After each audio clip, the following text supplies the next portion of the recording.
2 Coríntios, capítulo 3, versículo de número 1. Quem achou, diga amém. Amém. Diz assim: será que com isso estamos começando a nos recomendar a nós mesmos? Será que precisamos, como alguns, de cartas de recomendação para vocês ou da parte de vocês? Vocês mesmos são a nossa carta, escrita em nosso coração, conhecida e lida por todos. Vocês demonstram que são uma carta de Cristo, resultado do nosso ministério, escrita não com tinta, mas com o Espírito do Deus vivo, não em tábuas de pedra, mas em tábuas de corações humanos. Tal é a confiança que temos diante de Deus por meio de Cristo. Não que possamos reivindicar qualquer coisa com base em nossos próprios méritos, mas em nossa capacidade vem de Deus.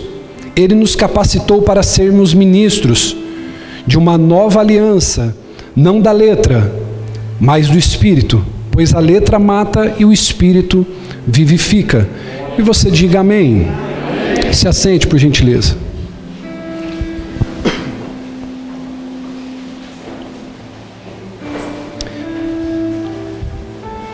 Queridos, esse texto que nós acabamos de ler, ele vai trazer para a gente uma reflexão acerca do sucesso ministerial. Eu quero falar nessa noite com você sobre igrejas de sucesso. Diga comigo bem alto e bem forte: igrejas de sucesso. E aí você pode ter agora duas perguntas com esse título. Bispo, por que numa noite de ceia o senhor vai pregar sobre igrejas de sucesso? E o que isso tem a ver com a ceia? E a segunda indagação que você pode ter: o que esse tema, igrejas de sucesso, tem a ver comigo, pode se aplicar na minha vida? Porque quando se fala de sucesso, dependendo do sucesso da igreja, a gente pode medir o teu nível de sucesso. Só que o que eu quero trazer aqui para refletir com você não é o sucesso segundo o mundo, é o sucesso segundo Deus.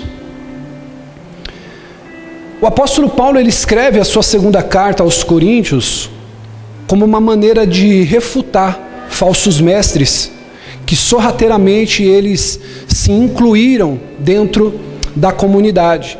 E Paulo então ele começou a sofrer algumas resistências dentro da igreja. Eu queria fazer uma pergunta para você, eu queria que você fosse franco com você mesmo. Será que você aceitaria para ser pastor da sua igreja um homem com algumas habilidades e atribuições que eu vou dizer para você? Pensa comigo. Será que você aceitaria para ser pastor da sua igreja um homem que já foi preso várias vezes? Será que esse homem seria digno de ser imitado e ser seguido? Um homem que foi preso, saiu, depois foi preso de novo, um homem que vivia e saía da prisão, muitas vezes devido a problemas que ele mesmo causou, fugir de uma cidade para outra. Será que você aceitaria como pastor da sua igreja um pastor que nunca construiu uma igreja, que nunca teve um canal de TV, nunca montou um Instagram para ele, não teve um canal no YouTube? Um pastor que sequer foi dono da sua própria casa. Será que você aceitaria um pastor assim sobre a sua vida? Envolvido em polêmicas, um pastor que não conseguia se sustentar com a própria fé, ele tinha que trabalhar para poder se sustentar. Um pastor que não ficava muito tempo no mesmo lugar porque é muito polêmico. Junta tudo isso em um homem que não é bom em falar em público. Será que você aceitaria um pastor assim para ser seu pastor? E além de ele não falar bem em público, você vai na igreja para ouvir o cara pregar e o sermão é de 5, 6 horas. Será que fazia sentido você ter um pastor assim? Sim ou não? Um pastor que além de não ser hábil em falar em público, tem um sermão que se estende, se envolve em polêmica, e aonde ele está tem uma confusão.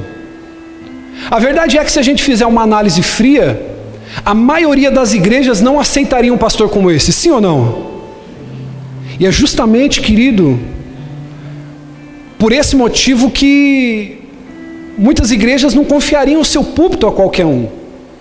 E a verdade é, querido, que é por isso, por esse motivo exatamente, que o apóstolo Paulo, ele não se sentiria em casa em muitas igrejas, porque esse foi o perfil que eu acabei de traçar do apóstolo. Ele não se sentiria à vontade para congregar nos nossos meios. Por quê? Porque o padrão de sucesso que o mundo estabeleceu não é o mesmo padrão de sucesso que Deus estabeleceu. E eu vou dizer uma coisa para você, como muitos aqui sabem do meu trabalho com liderança, eu atendo muito pastor, eu falo com muitos pastores. E eu amo conversar com pastores, trocar ideias, experiências. Mas quando você senta pelo menos com um líder, com um pastor, com um líder, com um empresário, e você pergunta para ele assim, ó, como é que tá as coisas? É você sentar e esperar para ver a resposta. Porque se a gente for parar para ver, querido, como que a gente pode medir o sucesso de um ministério? Então, redobre sua atenção agora e preste atenção nisso aqui. Foi exatamente essa pergunta que Paulo enfrentou em 2 Coríntios. A questão foi, será que o ministério de Paulo era um ministério de sucesso? Era um ministério sucinto? Era um ministério influente? Então entenda isso, Paulo ele escreve essa carta com um motivo e um objetivo. Ele escreve 2 Coríntios com o objetivo de justificar a si mesmo para um grupo de críticos que tinha entrado na igreja, e então agora eles estavam influenciando a mente da comunidade de maneira negativa, com coisas acerca do caráter de Paulo. Esse pastor é enrolado, esse pastor ele já foi preso, esse pastor ele já foi expulso da cidade A, já foi expulso da cidade B, olha, esse cara não se pode confiar. Então essa liderança que foi entrando na igreja de Corinto, e sorrateiramente ela foi fazendo a mente dos fiéis, ela foi comprometendo a vergadura moral do ministério de Paulo. Então eles diziam coisas entre os discípulos, ó, a gente não pode confiar nesse cara não. Olha como esse cara é inconstante, uma hora ele está aqui, outra hora ele está lá, nada que esse cara põe a mão dá certo, sempre envolvido em briga. Esse pastor é enrolado, ele diz que está vindo para uma visita, mas ele nunca aparece. Quem leu as cartas de Paulo sabe disso. Desejei tanto estar com vocês, mas ainda não pude. Quem já leu sobre isso? E aí o povo vai fazendo a cabeça deles, vai falando, olha, esse cara aí ele é enrolado, ele está falando que vai vir visitar e não vem. Esse camarada aí, como que a gente sabe que Paulo não é uma fraude? Como que a gente sabe que esse pastor que vocês estão seguindo não é uma fraude? E aí então Paulo ele escreve essa resposta em 2 Coríntios capítulo 3, versículo 1 ao 3. E ele diz o seguinte: a medida real do sucesso do ministério é a vida mudada pelo Espírito Santo.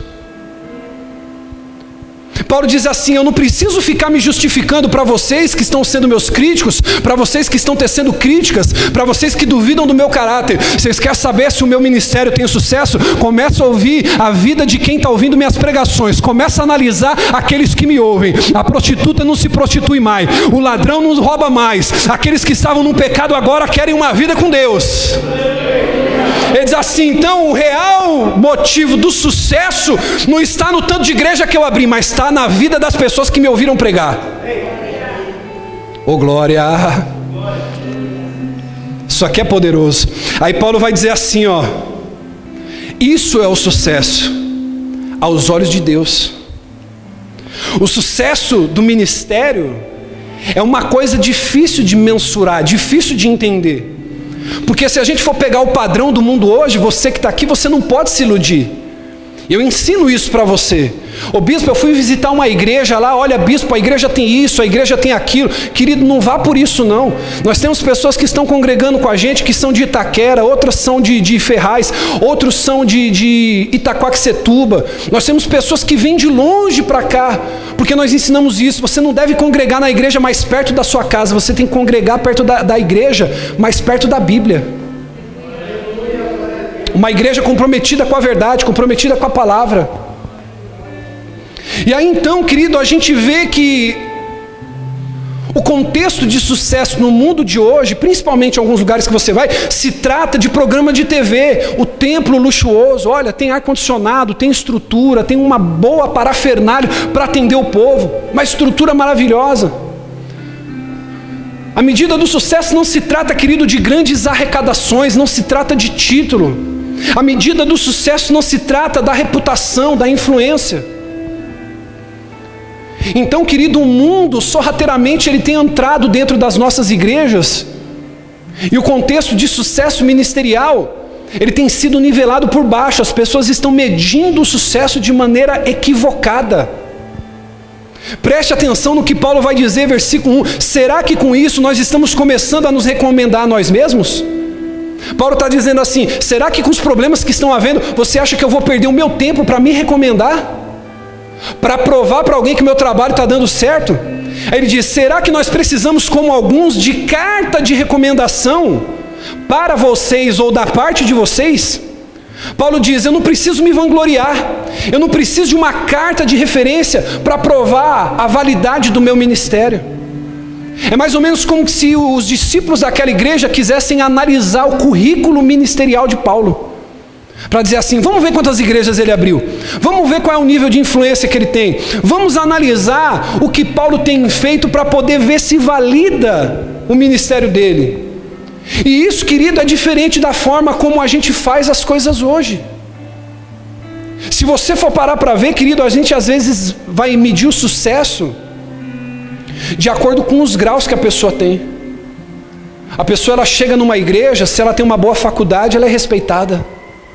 Se a pessoa ela tem um bom diploma, se ela se formou numa faculdade renomada, os cursos que ela fez, os diplomas que ela tem, isso são coisas que vão balizando o sucesso da pessoa.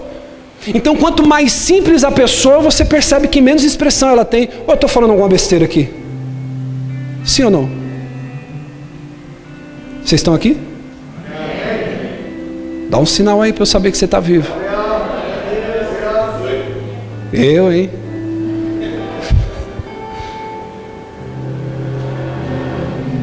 Então, nessa sede por sucesso, as pessoas elas vão para a faculdade, querem fazer uma graduação, depois elas fazem uma pós-graduação, depois da graduação ela faz um mestrado, depois do mestrado um doutorado, tem alguns que se arriscam ao PhD, sim ou não?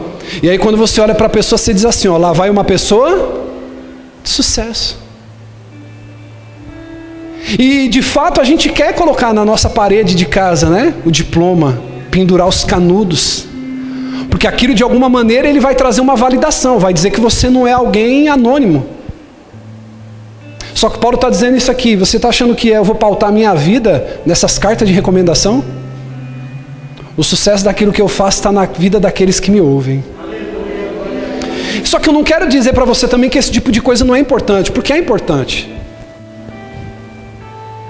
Estudar os diplomas é algo poderoso, mas a gente não pode colocar isso como prioridade.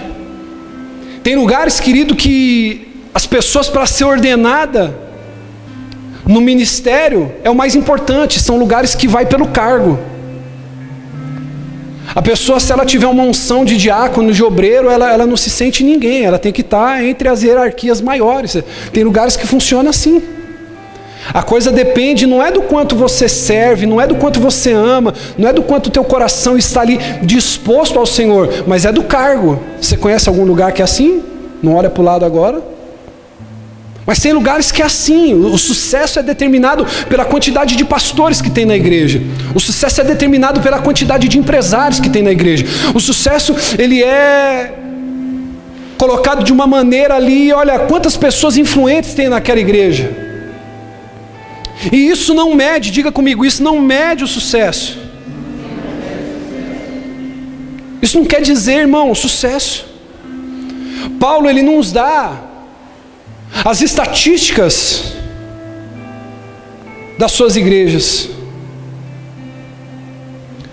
Se você for parar para ver, querido, muitas vezes, no nosso meio, nos dias de hoje, nós que somos pastores, eu não estou dizendo agora nem o rebanho de Cristo, nós que somos pastores medimos o sucesso ministerial pelo tamanho da igreja. pela quantidade de cadeiras que tem essa igreja, pela quantidade de membros que tem a igreja. Tem pastores hoje que caminham frustrados, se sentem tristes, derrotados, porque muitas vezes eles não estão com as suas congregações cheias. Mas se você fosse conversar com Paulo, o que Paulo diria para você? O que Paulo nos diria? Olha, porque você precisa analisar isso comigo. Pensa se não é relevante isso que nós estamos falando aqui essa noite. O sucesso da tua igreja está totalmente ligado ao teu sucesso também. Se a tua igreja, ela triunfa na missão, você automaticamente está triunfando junto com a sua igreja. Mas se a sua igreja falha na missão, você está falhando com ela. Então, quando a gente fala de sucesso, querido, não é igreja cheia. Quando a gente fala de sucesso, querido, isso não importa. Esse tipo de coisa não importa. Se você for, querido, como eu já fui, pastor Leandro já foi em várias reuniões, um café de pastores, e você for conversar com esses pastores após o período da reunião, durante o intervalo, provavelmente você vai ouvir a pergunta do tipo assim: qual que é o tamanho da tua igreja? Quantos membros tem na sua igreja? Como se isso validasse, como se isso fosse importante. Até porque 50 é melhor do que 25, 100 é melhor do que 50, 200 é melhor do que 150, 500 é melhor do que 200, sim ou não? Só que isso aqui não vai, querido, medir o sucesso. Isso aqui não vai dizer se a igreja está dando certo ou não. O que a gente precisa entender, que o Senhor nos trouxe hoje aqui, nos ajuntou, para nos fazer pensar a respeito do nosso cristianismo. Será que está dando certo o que nós estamos fazendo? Será que está valendo a pena tudo que você está vivendo?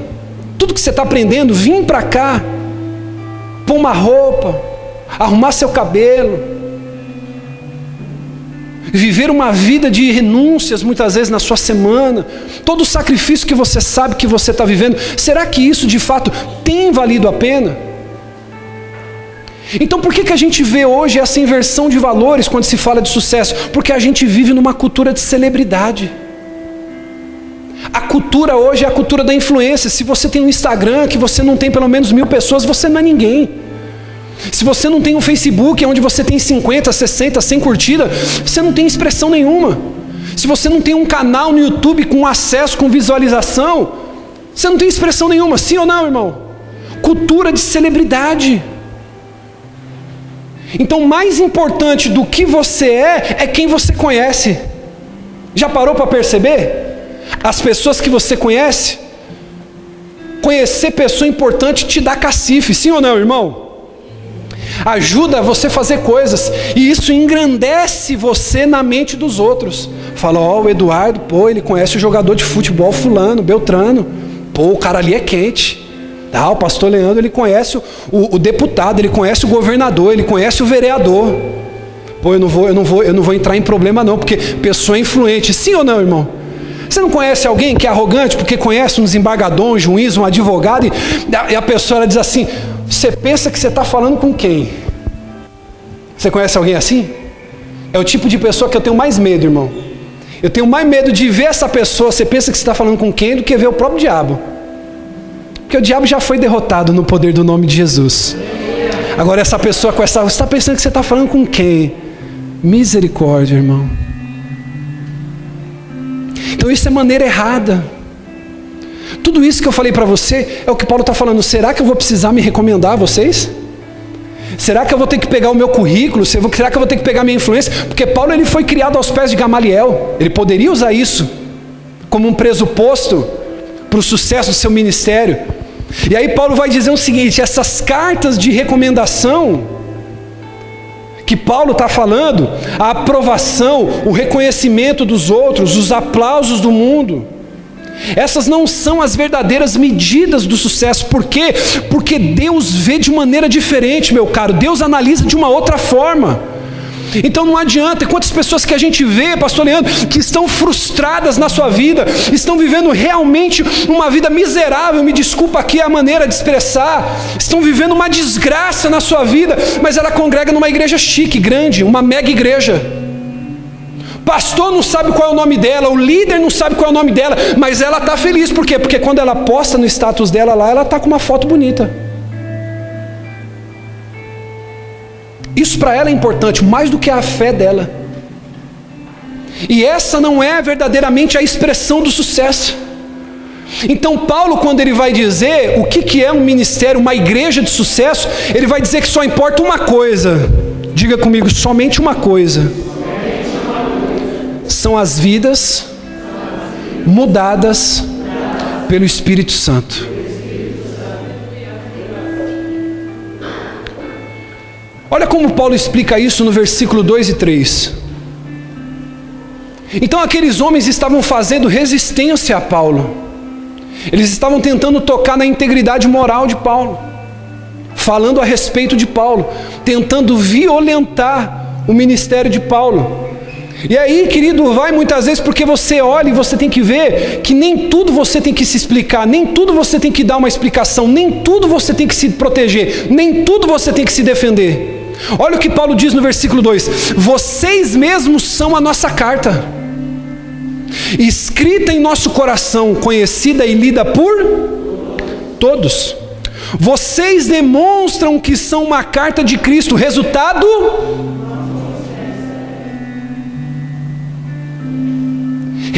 do nosso ministério, escrita não com tinta, mas com o Espírito do Deus vivo.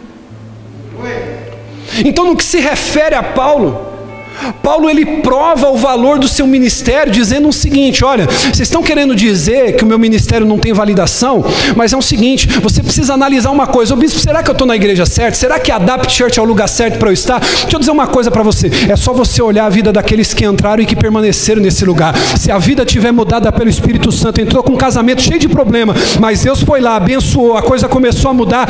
É isso que você precisa entender, meu irmão. Eu vim aqui nessa noite dizer uma coisa para você. Você precisa entender, querido, que sucesso não está naquilo que você põe no dedo, não está naquilo que você põe no braço. Sucesso não está ligado ao carro que você para na porta da igreja, mas o sucesso está ligado ao quanto a tua vida mudou depois que você se encontrou com Jesus. Paulo vai dizer assim: a validação do meu ministério está na vida daqueles que me ouviram. Todos aqueles que ouviram eu pregar, a vida foi transformada, a vida foi mudada, saiu das trevas e veio para a luz. Então, meu caro, é isso que você tem que analisar nessa noite. A minha vida tem mudado, então eu estou no lugar certo, está tendo sucesso.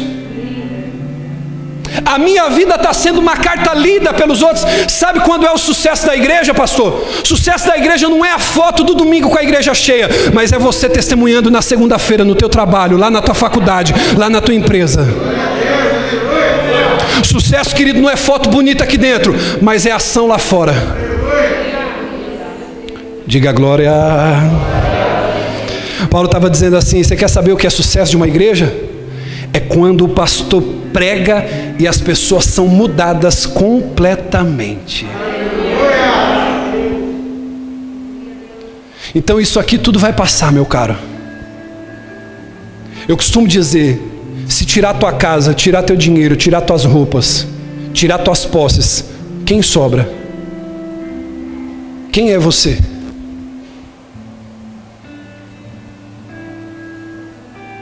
Isso aqui é muito sério. Então Paulo não se preocupou. Agora, escute isso. Quero trazer aqui para você uma nota cultural. Isso aqui é muito precioso. Se você não sabe, aprenda isso. Corinto era uma cidade totalmente pagã. Era dada a idolatria e a imoralidade sexual. Então, preste atenção. Olhe para mim agora, não converse. Preste atenção aqui. Por favor, preste atenção aqui. Era uma cidade idólatra, Corinto era uma cidade idólatra e dada a imoralidade sexual. Então, obviamente, isso nos leva a entender que ali era um ponto turístico. Bispo, por quê? Porque o americano, o europeu, ele vem de fora para o Brasil atrás do quê? Você sabe, prostituição, sim ou não? Sim ou não? Então Corinto, sendo um antro de idolatria e de moralidade sexual, eles tinham uma reputação de ser uma cidade dos prazeres. E Corinto, como uma cidade portuária, tinha a reputação de sensualidade. Ao ponto que essa palavra, eu não sei se você já ouviu, corintianize, tinha se tornado uma palavra muito conhecida no primeiro século. Então, significava corintianize, o povo de Coríntios, significava que eles viviam no nível mais bruto dos apetites sexuais.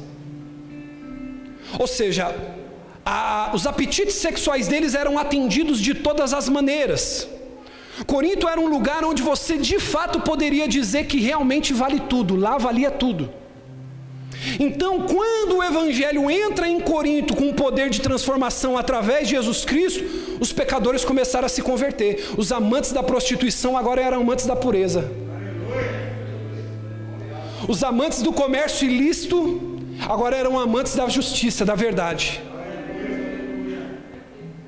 A vida daquelas pessoas começou a mudar. Os pecadores foram se convertendo. Alguns deles ficaram radicalmente transformados, a ponto de você olhar e dizer assim, não, alguma coisa aconteceu na vida desse cara. Então é sobre isso que Paulo vai dizer em 1 Coríntios capítulo 6, versículo 9. Que foram períodos distintos que Paulo escreveu. Agora escute isso. Paulo, sabendo do tipo de vida que aquele povo vivia, olha só a pregação de Paulo, pastor Leandro. Bispa, uma cidade idólatra, uma cidade o quê? E imoral sexualmente. Olha o que Paulo vai escrever. Vocês não sabem que os perversos não herdarão o reino dos céus? Não se deixem enganar, nem imorais, nem idólatras, nem adúlteros, nem homossexuais passivos ou ativos. Versículo 10. Nem ladrões, nem avarentos, nem alcoólatras, nem caluniadores, nem trapaceiros herdarão o reino de Deus. Agora pensa, ele não foi pregar lá dizendo assim, cantando Anderson Freire, você é um espelho que reflete. Não, ele está dizendo assim, vocês são um bando de devassos, pecador, e a destruição, a ira é o futuro de vocês. Não vai herdar o reino dos céus os tais que praticam essas coisas. Irmão, pensa um sermão, um discurso desse, meu pastor, nos dias de hoje, o pessoal vai dizer, nossa, que pregação dura. Sim ou não? Eita, mas o pastor está bravo, que pregação dura é essa? É até negativo, bispo, pregar um negócio desse, e é mesmo. Só que esse não é o fim da história, diga graças a Deus. No versículo 11, Paulo vai dizer o seguinte, é o que alguns de vocês têm sido, mas vocês foram lavados e vocês foram santificados. Paulo está dizendo assim, era o que alguns de vocês eram até a chegada do evangelho, era o que alguns eram, imorais, avarentos, prostitutos, imorais, ladrões, enganadores, era o que alguns tinham sido, mas agora são nova criatura. Agora é nova criatura. Por isso que você vai entender a medida do sucesso. A pessoa que roubava não rouba mais, agora trabalha, além de trabalhar, dizima, oferta, ajuda na igreja, vai à igreja, visita, ajuda o pobre. É aquela pessoa que teve uma conversão verdadeira. Ô bispo, qual que é a igreja de sucesso? É aquela igreja que a pessoa entrou de um jeito e agora está de outro. Você olha para a vida da pessoa e você realmente vê mudança. Deixa eu te fazer uma pergunta. Qual foi a última vez que você estava na fila do mercado, na fila do açougue, que você estava em algum lugar e a pessoa olhou para você e disse assim, nossa, tem algo diferente em você? Qual foi a última vez? Isso precisa ser uma coisa que tem que ser respondida esta noite. Porque as pessoas têm que olhar na sua vida e na minha vida, não ver compromisso com o pastor, não ver compromisso com a DAP, mas ver compromisso com essa palavra aqui, ó. Elas têm que olhar para a sua vida e falar assim, cara, ali vai um homem de Deus, ali vai uma mulher de Deus. Não é assim que as pessoas dizem? Eu não sei se você já ouviu isso. Ah lá, fulano pintava e bordava, e agora está na igreja. Não é assim que o pessoal fala? Sim ou não? Vivia o dia inteiro lá no campo do futebol. Ó, só tomando a escolzinha, tomando a braminha. Sim ou não? Agora está na igreja, é o santão. Olha lá, batia na mulher, vivia bêbado por aí, era briga dentro de casa. Está onde agora? Pensa que virou? Você sabe, né? Pensa que virou? E olha lá, o cara, toda a vida errada, vivia enchendo a cabeça de cachaça, de droga, agora está na igreja, está pensando que é o quê? Santo. Sabe o que é isso, querido? O mundo se irrita, porque de fato é o que Deus faz. Por isso que eu amo essa palavra, por isso que eu amo a Bíblia, irmão. Porque outras religiões pega pedras preciosas, derrete e faz um santo. Algumas religiões pegam madeira, começa a esculpir ela e faz um santo, sim ou não? Outros pegam ouro, pega prata, derrete e faz um santo, sim ou não? Outros pegam pedras, esculpem ela e fazem santo. Mas Deus não, através da palavra Ele pega o traficante e faz ele virar santo. Pega a prostituta, faz virar santo. Pega o homossexual, coloca aqui dentro, faz ele virar santo. Lava, purifica, restaura, transforma, e a vida começa a mudar, a vida começa a ficar diferente. Ele pega aquele que não era para confundir o que é. Ele pega o fraco para confundir o forte. Ele pega aquele que é tolo para confundir o sábio. Ele pega aqueles que não são para confundir os que são. É o que vocês tinham sido, mas agora não são mais, porque foram lavados, foram santificados. Então deixa eu dizer uma coisa para você: se você não olhar para a tua vida e não perceber essa mudança, não está havendo sucesso. O casamento tem que mudar, vida financeira tem que mudar. Não adianta você querer glorificar Deus numa área e as outras envergonhar o nome dele. Eu costumo ensinar isso aqui: a vida tem que ser um equilíbrio. A vida tem que ser um equilíbrio. Então, irmão, preste atenção. Essa é a parte mais importante do texto que Paulo escreveu. É o que alguns têm sido, diga, alguns têm sido. É nisso que se resume a fé cristã. O poder de tudo isso que a gente acredita se resume nessas poucas palavras. Eu estava atendendo hoje, após o culto da ceia de manhã, um rapaz. Ele veio lá de perto do Parque São Jorge. Aonde que é isso? Tatuapé? Veio nos visitar hoje. Aí ele falou assim: ô bispo, eu tinha tanta vergonha de falar do meu passado com as drogas. E aí quando eu estava pregando, eu falei um pouquinho do meu passado, que se você visse um cara com a touquinha aqui escondendo os olhos, com um pedacinho de pano, ó, baforando cola, baforando thinner, era eu andando pelas ruas aqui. Na prostituição, na noite. E aí eu contei um pouquinho do meu testemunho. Aí ele falou assim: bispo, eu tenho tanta vergonha de falar do meu passado, mas essa pregação me libertou. E aí ele mesmo falou para mim: porque era o que eu tinha sido, agora eu fui lavado. Era o que eu tinha sido, agora eu fui santificado. Então não importa, irmão, você não precisa estar com medo aqui. O teu passado é o teu passado. Diga assim: ficou para trás. Levanta a mão e diga assim: ó, o que importa é daqui para frente agora. O que importa é daqui para frente que eu vou viver. Era o que você tinha sido, agora não importa mais, porque você foi lavado, você foi santificado, você foi coberto por esse sangue. Então, irmão, o cristianismo é uma religião de conversão. Diga comigo: conversão. Então, tudo que a gente diz que acredita, ela é premissa de uma revolução interior.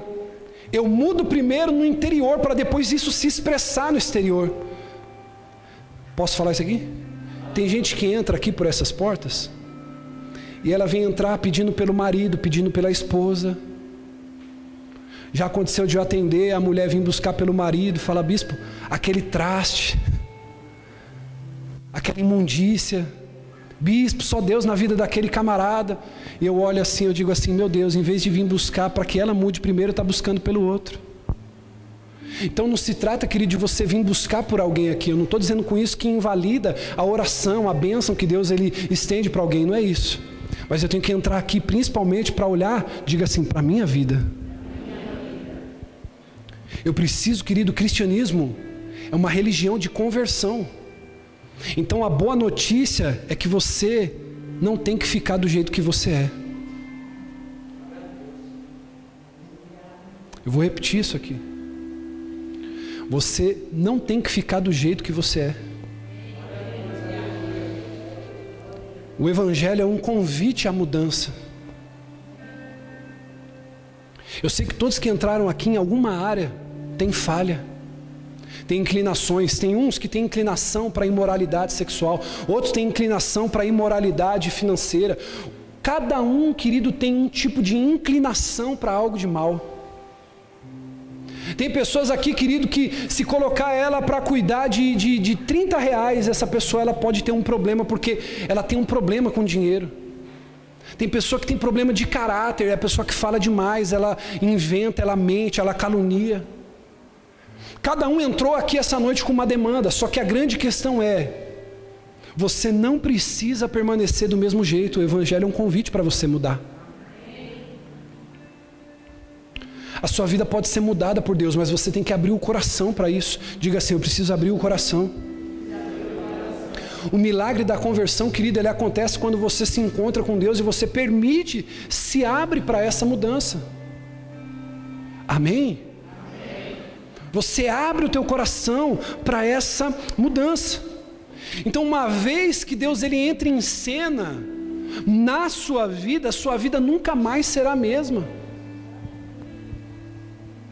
A sua vida nunca mais será a mesma. Então, ô bispo, o que é o sucesso de uma igreja? Igrejas de sucesso. Guarde isso no teu coração essa noite. Igrejas de sucesso não são mega igrejas. Igrejas de sucesso não são mega templos. Não é arrecadação. Quando você passa, por exemplo, querido, lá no Templo de Salomão, ali no Brás, e você fica encantado com a estrutura, que é algo maravilhoso, sim ou não? É algo lindo, irmão, é algo encantador. Mas isso não define o sucesso da igreja. O sucesso da igreja está ligado, querido, à missão que ela tem com a pregação do Evangelho. Se há uma mudança na vida daqueles que estão lá. Então, querido, por que hoje esse tema é pertinente para mim, pertinente para você? Porque a mesa está posta. Daqui a pouquinho, querido, nós vamos participar do pão e do cálice, do corpo e do sangue de Cristo. E Paulo vai dizer em 1 Coríntios 11, 23, que é o texto oficial que a gente sempre usa na leitura: examine-se, pois, o homem a si mesmo. Então aqui não tem, querido, um xerife espiritual para olhar e analisar assim: ah, ela está de rosa, não, hoje ela não pode participar da ceia, não. Ah, ela está de xadrez, não pode. Ela está com a cara de que pecou hoje, viu? Não, isso aí não vai participar da ceia, não. Não é assim, irmão. Examine-se o homem a si mesmo, e assim coma do pão e beba do cálice. Então eu preciso fazer, querido, uma pergunta: será que está acontecendo conversão na minha vida? Será que está havendo mudança na minha vida? Será que quem eu era eu já não sou mais? Então às vezes, querido, as pessoas dizem assim: poxa, que palavra dura, olha, eu não gostei muito do culto não. Já ouviu alguém dizer assim? Eu não gostei muito do culto não. Tem gente que já me procurou e falou assim: bispo, eu não gostei muito dos louvores não. Eu falei: poxa, querido, que bom, porque a gente não faz um louvor para você gostar, é para o Senhor. Ah, bispo, eu não gostei muito da palavra não, mas eu não prego para você gostar, para você ser meu amigo, eu prego para você se converter, eu prego para eu me converter. E ser pastor é doído. Me pergunta: por quê, bispo? Porque a gente apanha duas vezes. Me pergunta: como? Primeiro, na hora de fazer o sermão, você vai apanhando já de Jesus, e depois quando você prega. Ou porque você pensa que eu estou pregando isso aqui é para você? Não, irmão, para mim. Por que você acha que a Bíblia diz que o pastor é mordomo e dispenseiro dos mistérios de Deus? Primeiro ele degusta do pão e depois ele serve a mesa. Então eu tenho que olhar para a minha vida: será que está mudando? Será que você vem aqui quarta-feira, você vem domingo, você pega o curso Play, você pega os nossos cafés de alinhamento, você aprende, você é discipulado, mas tem mudado? A tua vida é uma carta lida pelas pessoas lá fora? Então conversão é quando Deus ele muda o tempo na minha vida. Diga assim: ele muda o tempo. Agora pensa comigo, eu vou caminhar para o encerramento. Corinto era uma cidade idólatra e imoral sexualmente. Então ali era um antro, era um ponto turístico. As pessoas iam em busca de noites de prazeres, as pessoas iam em busca de noites de satisfação. Os templos, queridos, cultos ao templo de Diana, que era a deusa da fertilidade, as reuniões que ele tinha, os cultos à divindade, eram regados a bebida e sexo. Sexo, sexo, sexo, sexo. E aí o que acontece? Haviam sacerdotisas, e essas sacerdotisas, elas faziam comércio sexual na utilização desse culto. Aí pensa comigo, aparece um cara lá em Corinto, começa a pregar numa casa, eles abrem uma igreja, e daqui a pouco um cara que era frequentador do templo de Diana já não vai mais para o templo. E aí então o povo que era daquele templo de Diana diz: pô, mas o cliente tal, fulano de tal, não está vindo mais. Ó, vamos mandar alguém na casa dele para saber o que está acontecendo. Não é assim que a gente faz, irmão? Pô, tal pessoa se afastou do nosso meio, sim ou não? Aí eles vão lá: ô Joãozinho, o que aconteceu? Você não está indo mais se encontrar com as sacerdotisas lá do templo de Diana? Ó, não dá mais não, isso aí não é para mim não. Oxe, mas o que aconteceu? Não, eu conheci um cara, o nome dele é Paulo, ele pregou para mim e falou de Jesus, e eu entendi que isso ainda é mais vida para mim. Aí, querido, isso vai se espalhando na cidade, e aí daqui a pouco a sacerdotisa também desse templo de Diana se converte, e aí aquela mulher não vai mais para o seu trabalho, ela não vai mais ganhar dinheiro com a prostituição. E aí estão dizendo para ela assim: oxe, o que aconteceu com você agora? Não sabe o que é? Eu conheci Jesus, eu entendi que Ele tem coisa muito melhor, muito maior para mim. Isso não é mais para mim, eu não faço mais esse tipo de coisa.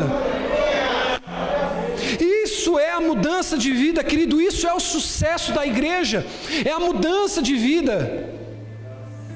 Você precisa entender isso, querido. Eu canso de falar isso aqui. Tem pessoa que pensa que a vida dela vai mudar só porque ela vai vir aqui em cima do altar e trazer o dízimo. Mas ela continua roubando na empresa, ela continua fraudando as horas extras no cartão de ponto dela. Ela continua fazendo negócio enganoso com seus clientes. Ela não tem uma vida de integridade, de mudança. E aí ela pensa que só o simples fato de ela trazer uma oferta aqui no altar vai mudar a financeira dela, vai mudar a vida financeira dela, e não é assim.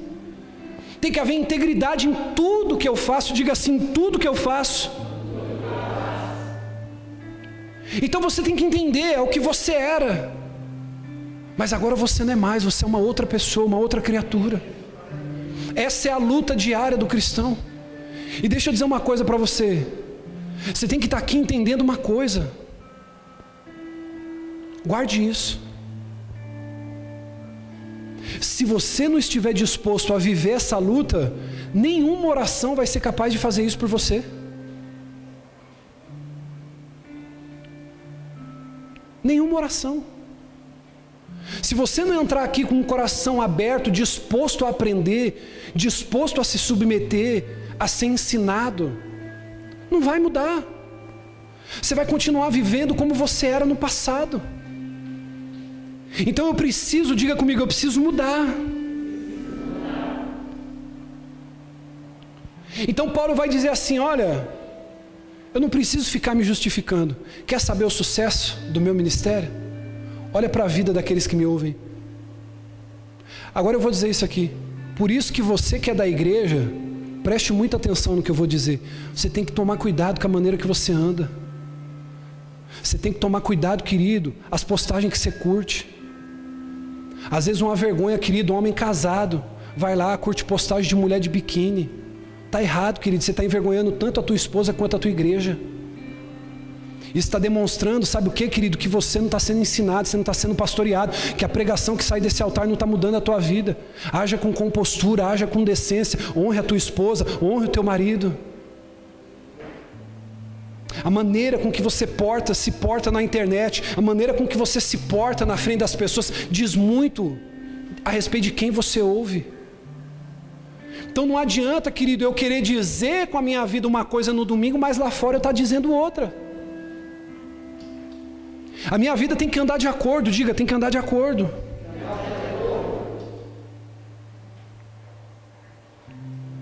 Porque talvez a sua vida seja a única Bíblia que as pessoas lá fora vão ver, vão ler. Vai ter pessoas, querido, que nunca vão pegar a palavra de Deus para poder folhear, mas ela vai olhar e vai dizer assim: pô, Eduardo, será mesmo que esse cara é servo de Jesus? Será mesmo que ele anda com Cristo? Será que a tua vida hoje é uma carta que as pessoas podem olhar e ler e dizer assim: poxa, ali tem integridade? Eu não estou falando de perfeição, olhe para mim, redobre a atenção, não estou falando de perfeição. Perfeito é só Deus, amém? Mas quando as pessoas olham para você, elas veem alguém esforçado para viver de maneira íntegra. Você pode errar, sim ou não? É claro. Mas o que é o caráter de um servo de Deus? Eu errei? Me desculpa, me perdoa. Eu estou devendo? Olha, agora eu não posso pagar, eu vou pagar dia tal, vou pagar dia tal. Eu costumo dizer, querido, que o nome de Cristo hoje, ele é zombado pelos próprios evangélicos. Os próprios cristãos estão escarnecendo o nome de Jesus. Por quê? Pela maneira com que vivem. São pessoas que não são dignas de ser imitada, condutas que não são dignas de ser imitada, casamentos que não são dignos de ser imitado, vida financeira que não é digna de ser imitada. A pessoa é toda enrolada financeiramente, a pessoa é toda enrolada no casamento, é toda enrolada na educação com os filhos, ela é toda enrolada no trabalho, ela é toda enrolada na igreja.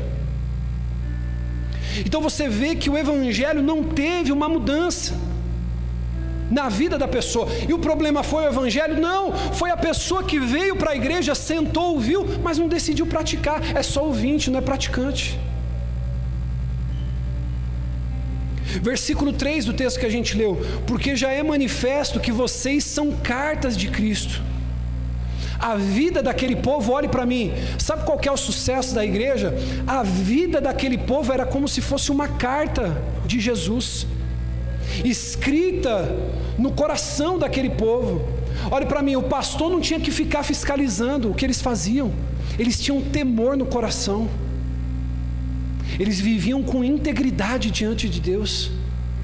Não tinha que ficar alguém falando assim: ó, isso aqui você pode, isso você não pode, isso aqui você deve, isso aqui você não deve. Não, havia verdade no coração. Eles estavam vivendo uma transformação sobrenatural. E aí ele vai dizer: escrita não com tinta, mas com o Espírito do Deus vivo. Com o Espírito do Deus vivo. Eles haviam sido transformados por um unir, querido, da igreja, por um andar do mesmo modo. Não era simplesmente por eles terem assinado uma carteirinha de membro: agora são membros da igreja. Não, é pela maneira de viver. Diga comigo: a maneira de viver. Se coloque de pé.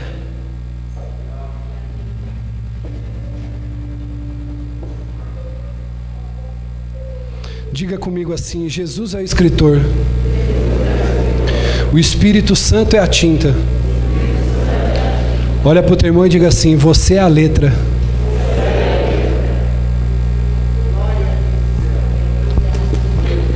O que o Senhor tem para mim e para você, querido, é isso. Que a tua vida seja de fato um reflexo lá fora daquilo que você ouve aqui dentro. Que as pessoas lá fora olhem para a sua vida e glorifiquem a Deus, dizendo assim: olha, ali vai uma mulher de Deus, um homem de Deus. Que essa mudança... Ô bispo, posso falar isso aqui? Ô bispo, eu chamo as pessoas para a igreja e ninguém vem. Talvez porque elas olham para você e aquilo que você diz não está em acordo com aquilo que você vive. Geralmente quem tem muita dificuldade em ganhar pessoas para Jesus é aquela pessoa que não convence os outros daquilo que vive. Porque, querido, quando a coisa está dando certo para você, a pessoa fala assim: eu também quero beber dessa água, sim ou não? A pessoa, ela quer, irmão. Receita que está dando certo. Isso aqui mulher vai entender muito bem. Você pega uma receita lá, irmão, no Facebook, no Instagram, no YouTube, receitinha de bolo top, que vai pouco ingrediente, e a receita fica boa. O que você vai fazer? Amiga, ó, pega essa receita aqui, sim ou não? É assim na fé também. A fé está dando certo para você, a pessoa está lá numa pior, o que você vai fazer? Meu irmão, sai daí de onde você está, vem para esse lado aqui, vem para a fé, vem andar com Deus, vem para esse lado. Agora, como que a pessoa vai querer ir para o teu lado, irmão, se sua vida está pior do que aquele que está no mundo? Misericórdia.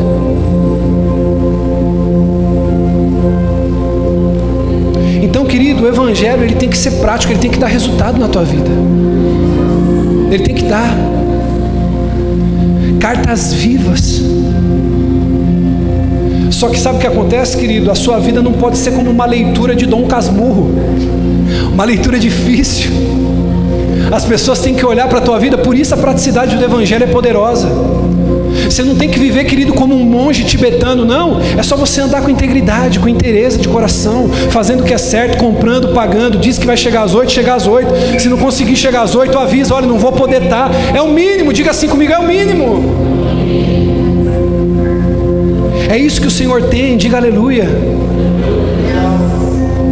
Você é a Bíblia que as pessoas vão ler lá fora.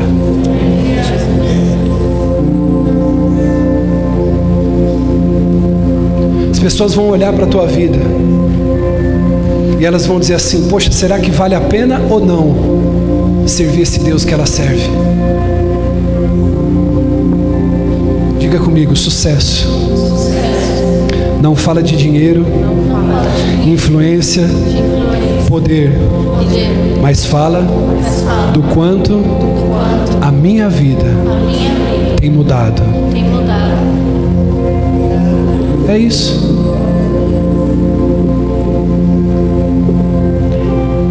Às vezes, querido, a gente vem para a igreja com uma expectativa de eu vou ouvir aquela palavra que vai arrebentar. Sim ou não? Eu vou sair daqui parecendo o Goku, Super Saiyajin. Ficar com o cabelo loirinho, ó, cheio do poder, bispo. Não, irmão. Sabe o que Deus ele espera de você? Que amanhã, segunda-feira, quando você se levantar cedo, sabe qual seja a sua maior preocupação? Senhor, como eu posso viver de maneira que te agrade? Como eu posso viver de maneira que a minha vida glorifique o teu nome para aqueles que olham minha vida? É isso. E a pergunta que eu quero fazer aqui, nós vamos orar. Será que essa palavra aqui, ela tem transformado a tua vida? Será que você não é como Tiago, como diz o Evangelho de Tiago, aquele que está apenas ouvindo, mas não está praticando? Então hoje você tem a oportunidade de colocar a tua vida diante desse altar. Amém? Amém, meus irmãos? Hoje você tem a oportunidade, escute, e não é por causa do pastor, não. Não é por causa da igreja, não. Diga comigo assim: é pela aliança que eu tenho com meu Deus. É pelo pacto que você tem com o seu Deus. Uma vida de aliança com Deus que você serve. Então, eu não sou dizimista para o pastor ver que eu sou dizimista. Eu sou dizimista pela aliança que eu tenho com ele. Eu sou fiel no meu relacionamento, não é simplesmente por causa do marido, da esposa, não. É pela aliança que eu tenho com ele. Eu sou fiel nos meus negócios, não é simplesmente porque eu gosto do meu patrão, não, é pela aliança que eu tenho com Deus que eu sirvo. E isso muda tudo. E isso muda tudo. Irmão, Malaquias capítulo 3, ele vai dizer assim: e outra vez vocês verão a diferença entre quem serve e quem não serve. Irmão, no dia que você se dispor a obedecer esse livro aqui e a tua vida não mudar, eu te dou um conselho: joga fora. Vai para outra religião. Agora, se você decidir pegar essa Bíblia aqui, irmão, e falar: Deus, eu posso muitas vezes não entender, mas eu vou me esforçar para obedecer, eu duvido que a tua vida vai ser a mesma. Eu duvido. Sabe qual vai ser os dias que vai se exigir mais a tua fidelidade? Nos dias mais difíceis. Então você que entrou hoje aqui precisando de uma palavra de Deus para o teu coração, levanta a tua mão para receber essa palavra agora. Os dias que Deus mais vai exigir a tua fidelidade é nos dias mais difíceis da tua vida. Nos dias mais difíceis, naquele dia que você pensa assim: eu vou largar tudo, eu vou desistir de tudo, eu vou abandonar tudo. Essa palavra, ela vai ser o bálsamo que vai vir para regar o teu coração. Ela vai te levantar, ela vai te exaltar, ela vai tirar toda a tristeza do teu coração. Receba isso que eu estou dizendo para você nessa noite, meu irmão.